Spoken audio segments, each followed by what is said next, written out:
ঘুম ভাঙায়া গেল গো মরার খুখিলে। তোমার ঘুম এত পাতলা কে গো? একটা মরার কুকিল তোমার ঘুম ভাঙায় দেয়। কথা কর, কোরআনের কথা চলবে, সূর্য যত দিন জ্বলবে। কথা কর। ওই সিরিয়াল দেখাই বায়না করে কিরণমালার এত জ্বালা যদি বুঝিতাম তাইলে কি আর ডিস চ্যানেলে ছবি দেখিতাম। স্বামী আমার গরিব মানুষ, পকেটে নাই টাকা, কেমনে আমায় কিনে দেবে কিরণমালার জামা? আছে না নাই? স্বামী চিন্তা করলো, বউ যদি স্লোগান দেয় আমার তো দেওয়া দরকার। এইবার স্বামী ডেকে বলে, সাথী তুমি রাগ করো না, খোলো তোমার রাখি, তোমার জন্য আনবো কিনে নতুন জামা পাখি। স্টার জলসা দেখা যখন হইছে ইমান হারা, জানি তোমার ঘুম হবে। স্বামী মাওলানা গুলাম রব্বানী, এই যে ইনি হলো আমার স্বামী। ইনি একাধিকভাবে অনেকটা বিয়ে করছে। কয়টা বিয়ে করছে? মোট 3টা। আপনি কত নাম্বার? আমি 2য় নাম্বার স্ত্রী। আমার বাসা নাটোর। ওই বগুড়াতে একটা বিয়ে করছে প্রথম, তারপরে সোনাতলা এক জায়গায় বিয়ে করছে। ওই মেয়েটাকে অন্য একটা সংসার থেকে বের করে নিয়ে আসছে। আসলে নিয়ে আসার পরে তার সংসার ওভাবেই চলাচ্ছে, কিন্তু ওই মহিলাটা আমাকে বিভিন্নভাবে মনে করেন যে মানুষের মারফতে, এরর মারফতে আমাকে বিভিন্নভাবে ভয় ভীতি এবং মার্ডারের হুমকি, অনেক রকম অবিচার করছে। আজকে দীর্ঘ 19 সালে আমার বিয়ে হয়েছে, 2019 সালে।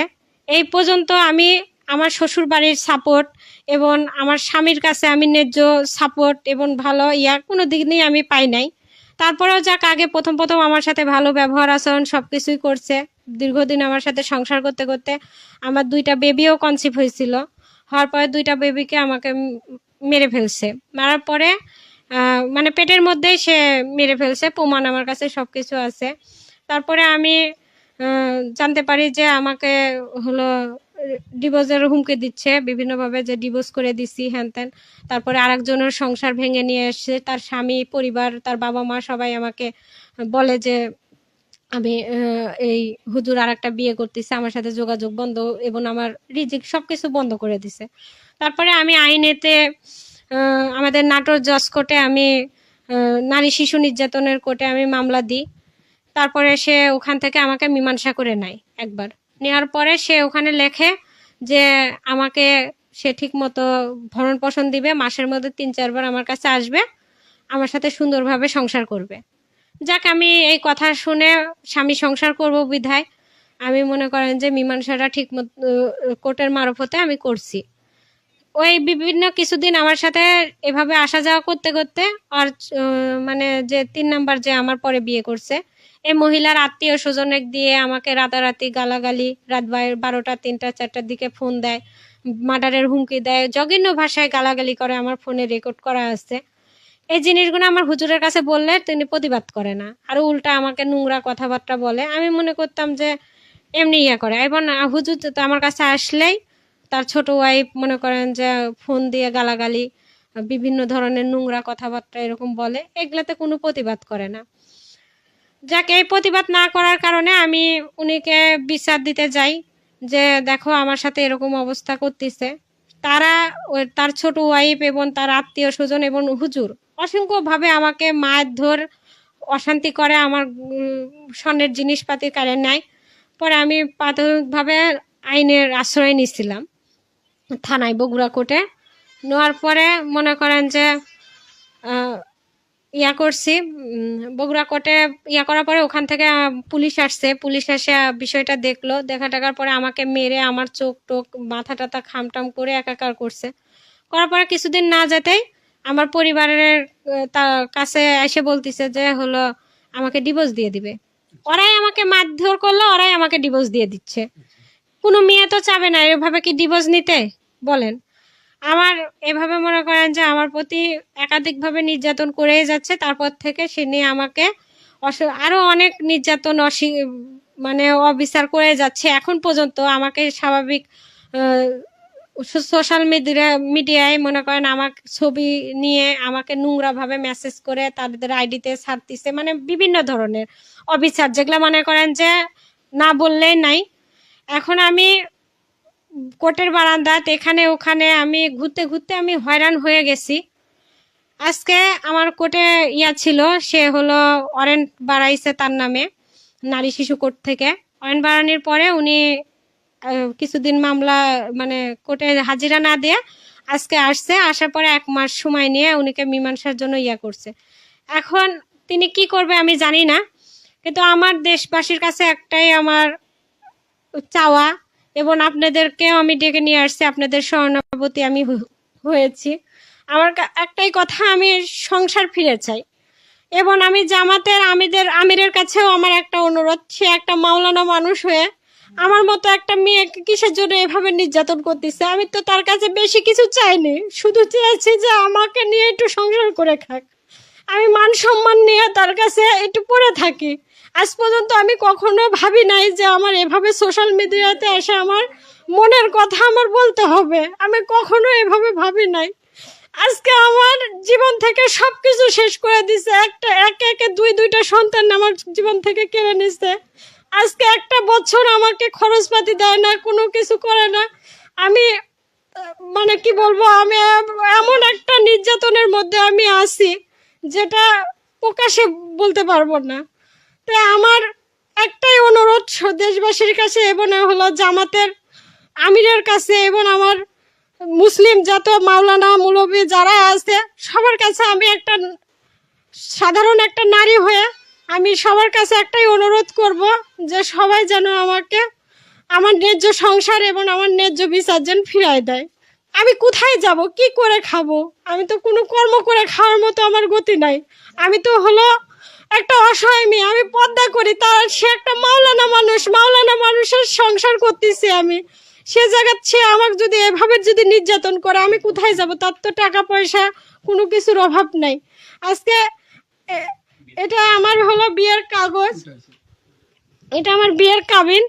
আমাকে বিয়ে করার পর থেকে আমার সাথে এরকম করতেছে, মানুষ ভাববে আমি ফেক কি না। এই যে আমি নারী শিশু কোর্টে মামলা দিয়েছি, আজকে তার টাকার বিনিময়ে আমি কোনো কিছু করতে পারতেছি না। সে যেখানে যাচ্ছে সে জায়গাতে মনে করেন যে টাকার বিনিময়ে সব কিছু সমাধান করে দিচ্ছে। আমি আসলে তার মতো আমি কোটিপতি না, তার মতো এত টাকা পয়সাওয়ালা মানুষ না, কিন্তু আমার সবার কাছে একটাই অনুরোধ, আমি সবার কাছে ন্যায্য বিচার চাই, যেন আমার মতো কোনো নারী এরকমভাবে অবিচারে না পড়ে। আমার মতো হাজারো নারী নির্যাতনের শিকার হচ্ছে, ধর্ষণের শিকার হচ্ছে। আমি চাই যে যেন আমার মতো আর কোনো নারী যেন পর্দা না ছাড়ুক, আমার মতো কোনো নারী যেন আর না হোক। আমি এটাই সবার কাছে আমার চাওয়া এবং আমার ন্যায্য বিচার এবং আমার সংসার ফিরে চাই। আমার আর কোনো কিছু চাওয়া না। সে বিভিন্নভাবে বিভিন্ন মানুষের কাছে টাকা পয়সা দিয়ে আমাকে ধামাচাপা দিতে চাচ্ছে, আমাকেও টাকার প্রস্তাব বিভিন্ন মানুষ দিয়ে দিতে বলছে। আমার টাকার লোভ নাই, আমার সংসার। আমি একটা মেয়ের জীবনে স্বামী সবকিছু, স্বামী মূল্যবান। একটা মেয়ে স্বামীর পরিচয়ে বেঁচে থাকতে চাই। আমি তো তার কাছে বেশি কিছু চাইনি, তার কাছে চেয়েছি আমার যেন তার সাথে সংসার হয়, তার সাথে যেন আমি হলো ভালোভাবে চলতে পারি। আমি এইটুকুই চাইছি, আমি ওর কাছে বেশি কিছু চাইনি। মূলত আপনি এখন আপনার সংসারটা ফিরে পেতে চান? হ্যাঁ, আমি চাচ্ছি আমার সংসারটা ফিরে পেতে। সে একটা মাওলানা বড় বড় বক্তৃতা দেয়, সে বড় বড় মাহফিলে বোঝায়, সে বলে যে স্ত্রীকে এমন ভাবে ভালোবাসবে, এমন, কিন্তু সে নিজেই আমাকে সে মর্যাদাটা দেয় নাই, আজ পর্যন্ত দিচ্ছে না। সে কেমন বক্তৃতা দিচ্ছে, যে বক্তৃতা দিচ্ছে সে নিজে আমল করতে পারে না। আমি একদিন নিজেই ওর কাছে প্রশ্ন ধরেছি যে তুমি এমন বক্তৃতা দাও, তুমি তো আমার সাথে সে আমলটা করো না। সে নিজে মুখে বলে সেটা আমার প্রফেশন আর ব্যবসা, আমি ব্যবসা। তাহলে বোঝা যাচ্ছে সে আসলে ইসলাম প্রচার করতেছে না, সে হলো ব্যবসা করে খাচ্ছে।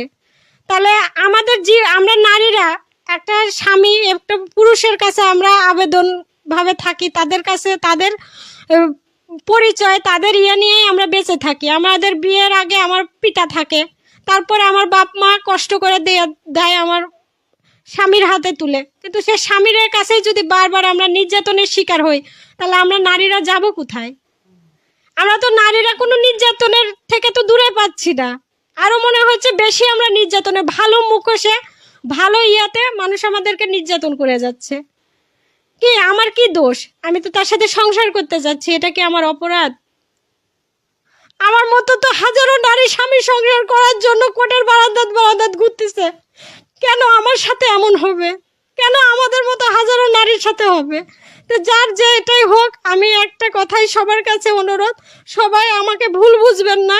আমি অনেক কষ্ট, অনেক বেদনা যন্ত্রণা নিয়ে আজকে আমি এই ভাইদের হ্যালো নাটোরের সহকর্মী হয়েছি, স্বর্ণপন্ন হয়েছি, এবং আমার মনের কষ্টটা আমি সবার কাছে প্রকাশ করেছি। এবং বেশিরভাগভাবে আমি আমাদের বড় বড় যারা মাওলানারা আছেন, বড় বক্তা আছেন, এবং আমাদের ইসলামী যে জামাতের আমির আছেন তাকে স্মরণ করে আমি বলতেছি, আমি আপনার কাছে ন্যায্য বিচার চাই। আমি আপনার মারফতে আমি আমার সংসারটাকে ফিরে পেতে চাই।